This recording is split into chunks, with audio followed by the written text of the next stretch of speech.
Hello, I am David Cade, the CEO of the American Health Law Association. Each year, the Board of Directors approves a slate of esteemed individuals selected by the Fellows Coordinating Council as AHLA Fellows.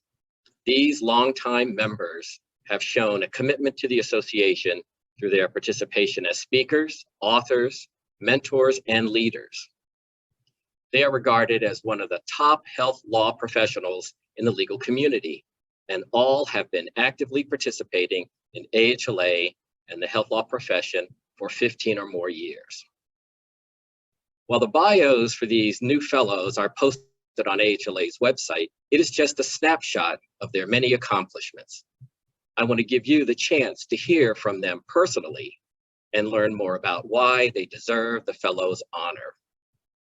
For 2023, the Fellows class includes 8 exceptional individuals. Today, I have the distinct honor to be speaking with Tim Adelman. Tim, how are you doing today? Doing great. It's a pleasure to be here. Thanks, David. Good. It's good to see you. So let's start off with this one. How does it feel to be an AHLA Fellow?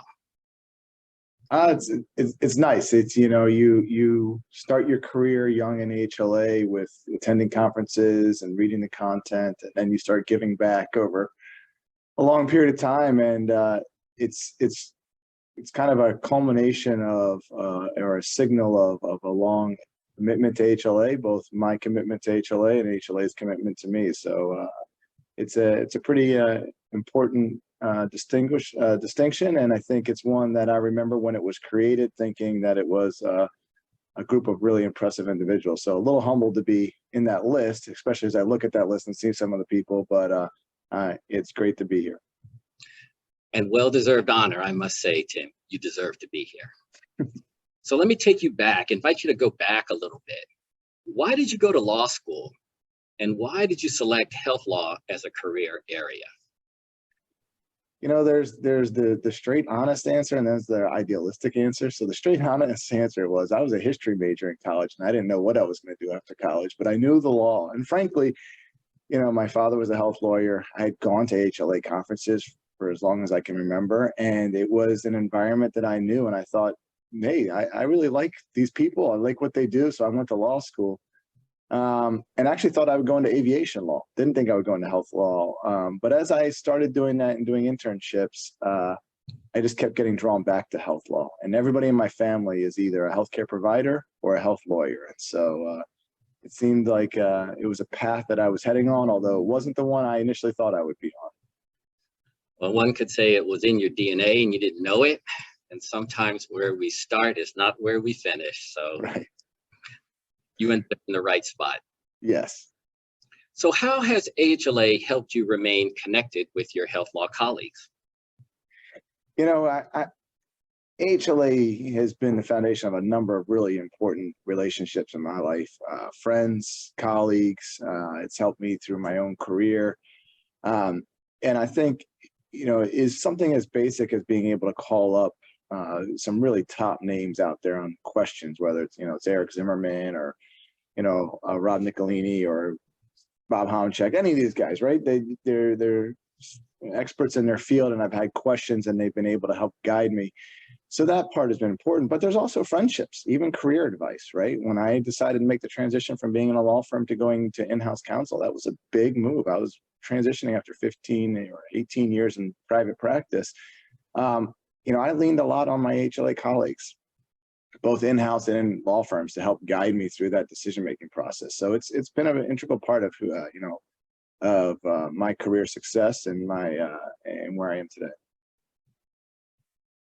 It's a good, strong message, and I think for those who listen to the tape to hear and understand how rich our careers can be by those who were with along the journey. And given that kind of sense of looking back, if a new AHLA member asked you how to get involved in the association, what would you tell them? First thing I would say is show up, right? The in-person programs are a great chance to go meet people, and you'll start to meet leaders, and they'll start to pull you in, and you'll get asked to do something, whether it's, help with an article or help with a presentation? And your answer should always be yes. My father always told me, you know, you get opportunities in life, it's what you do with those opportunities. And I think that's something where with AHLA, I was taught from a very young age about raise your hand, and you can see the benefits of that. And so I would say, raise your hand, show up and do it. And then you'll finally get pulled along for a great ride. Definitely good advice. And so now that you sit here as an AHLA Fellow, looking back, if you could give your younger self one piece of advice, what would it be?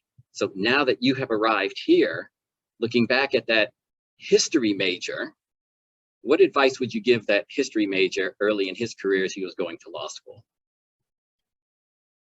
That's a hard one. I don't really have any, you know, any career regrets. I think, you know, I got lucky in having a lot of experiences. I was glad I took those experiences. I will tell you that a lot of that was people that inspired me as a young lawyer. So, you know, I can remember sitting at an AHLA in-house counsel meeting, you know, in the evening with Denny Patel and having him talk to me about being a healthcare lawyer. You know, Jack Schroeder. I can think of Gary Allen. I can think of all these people who were, you know, giants in the industry that would talk to me about it. And I would say, you know, I was fortunate to sit in those conversations. You know, even talking to you many years ago, before I was on the board, you know, getting those chances to hear from people and what they do.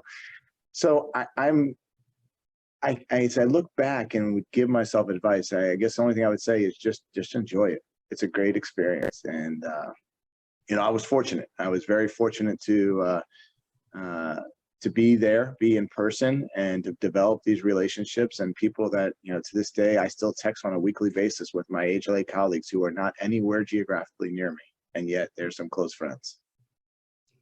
Great, Tim. Thank you for sharing that. As you think back, though, over your career, and I know you're not done, you have many, many more years. However, at this point, what has been the accomplishment that you are most proud of and why? I'd have to say, really making that transition to in-house counsel and being the chief legal officer here at Luminis Health. I went to law school and I went to business school at the same time and got my MBA, did a joint degree, and really loved the business side of healthcare. And a law firm is great, and had a tremendous experience, both the business side of operating a law firm, but also on the, you know, the work that we do with healthcare clients. But having developed as an attorney within a law firm, through AHLA, through my colleagues, and really being able to be at a position where I could be sought after as a chief legal officer, that was really, you know, a pinnacle for me in my career. And, you know, while it was extremely nerve-wracking to leave that private practice and go in-house, the reality is it very much allowed me to become even closer to the mission of what we do. So taking care of the communities we serve. You can do that on the outside when you're working on a contract, and you can really see the impact you make, you know, starting a joint venture, a new clinical service, or hiring a new unique physician. But when I went in-house, I really got to leverage some of those business skills and really started to experience the true impact of the work. And I would say that you almost wish that every lawyer could truly, truly see the impact of their work, because it's meaningful and it changes communities. And I think I get to do that now.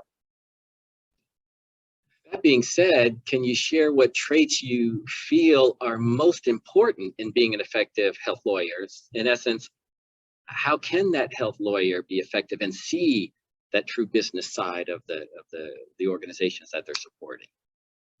I think it starts with understanding, what are you trying to do? And not just you as a lawyer, but what is the deal? What's the transaction? What is it really trying to do? Don't focus about the termination clause. Don't focus about the pricing. Don't focus about indemnification. But what are we trying to do? Are we trying to start a new, you know, diabetes clinic? Are we trying to, you know, start a new joint venture for elder care? What is the work that you're doing? And I think when you take a step back and really digest what's happening, you can then start to put together the framework of a deal that works. And that's really important.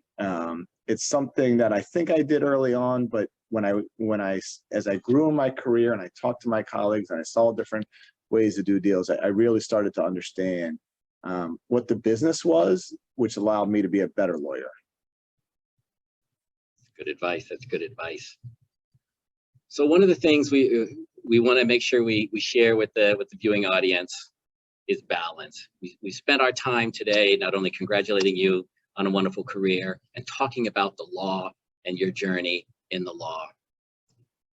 Let's pause and talk a little bit about balance in our lives. Tim, what do you do to have fun? A lot. It's a great question. It's one that I think for a long time that many of us lost that balance, right? And I think, somewhat COVID helped reset that for some of us.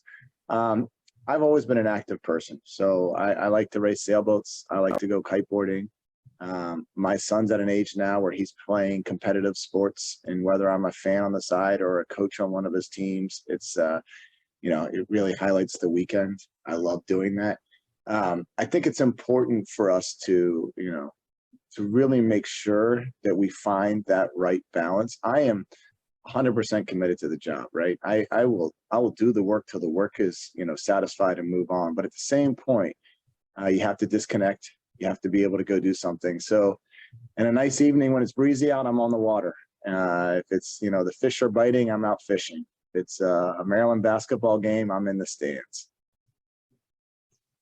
Taking time for yourself and family. And I said, for the viewing audience, Tim's advice is sound on the journey to be a strong and capable practitioner.